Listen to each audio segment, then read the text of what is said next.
नमस्कार, Bharat express UP में आपका स्वागत है। मैं हूं आपके साथ सुमित झा। लोकसभा चुनाव में दलित वोट बैंक को साधने के लिए बीजेपी पूरब से पश्चिम तक अभियान शुरू करेगी। अनुसूचित जाति की विभिन्न जातियों के बीच पार्टी के सक्रिय कार्यकर्ताओं की संख्या बढ़ाई जाएगी। पार्टी ने इसके लिए वृहद स्तर पर योजना तैयार की है। बीजेपी ने लोकसभा चुनाव में 60% वोट हासिल करने और 80 सीटें जीतने का लक्ष्य रखा है। इस लक्ष्य को हासिल करने के लिए पार्टी को बीएसपी के दलित वोट बैंक में सेंध लगानी होगी। सूत्रों के मुताबिक घोसी विधानसभा उपचुनाव के परिणाम बता रहे हैं कि घोसी में दलित वोट बड़ी संख्या में सपा को मिला है। बसपा के चुनाव नहीं लड़ने और दलित वोट सपा को मिलने से बीजेपी की चिंता बढ़ गई है। इसे देखते हुए पार्टी की ओर से नवंबर में सभी विधानसभा क्षेत्रों में भीम सम्मेलन का आयोजन किया जाएगा। लोकसभा चुनाव के मद्देनजर दलित वोट बैंक को साधने में जुट गई है। प्रत्येक विधानसभा क्षेत्र में 100 नमो मित्र बनाए जाएंगे। नमो मित्र 20 सितंबर से दलित बस्तियों में संपर्क अभियान शुरू कर लोकसभा चुनाव के जमीन तैयार करेंगी। दलित युवाओं को साधने के लिए दलित प्रतिभा सम्मेलन का आयोजन कर प्रतिभावान विद्यार्थियों और युवाओं को सम्मानित किया जाएगा। अनुसूचित जाति वर्ग के मंत्री, विधायक और पार्टी पदाधिकारियों को उनकी जाति से जुड़े इलाकों में सक्रिय किया जाएगा। मोदी योगी सरकार की ओर से एससी वर्ग के लिए लागू योजनाओं की जानकारी दी जाएगी। उत्तर प्रदेश में दलित मतदाता बहुजन समाज पार्टी की तरफ उसका मोह भंग होता नज़र आ रहा है और धीरे धीरे वो भारतीय जनता पार्टी की तरफ दिन पर दिन बढ़ता जा रहा है।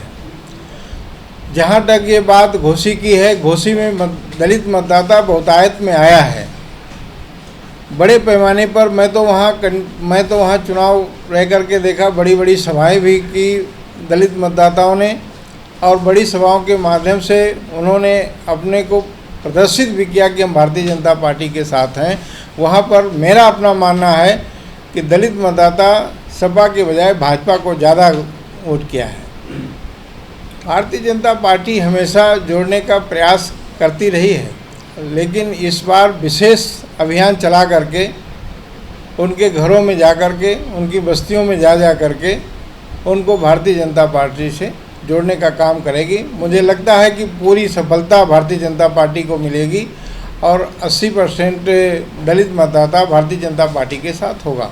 कहते हैं ना कि हार से सबक मिलता है, वही हार का सबक भारतीय जनता पार्टी को मिला है जब घोसी का परिणाम आया। हालांकि भारतीय जनता पार्टी पहले दावा जरूर करती थी कि जो दलित वोट बैंक है वो बसपा से बिदक कर भारतीय जनता पार्टी के साथ खड़े हो गए हैं, लेकिन जो घोसी का उपचुनाव का परिणाम आया उसे साफ दिखा कि जो दलित मतदाता है वो भारतीय जनता पार्टी के तरफ ट्रांसफ़र ना होकर वो समाजवादी पार्टी के फेवर में जा खड़े हुए थे।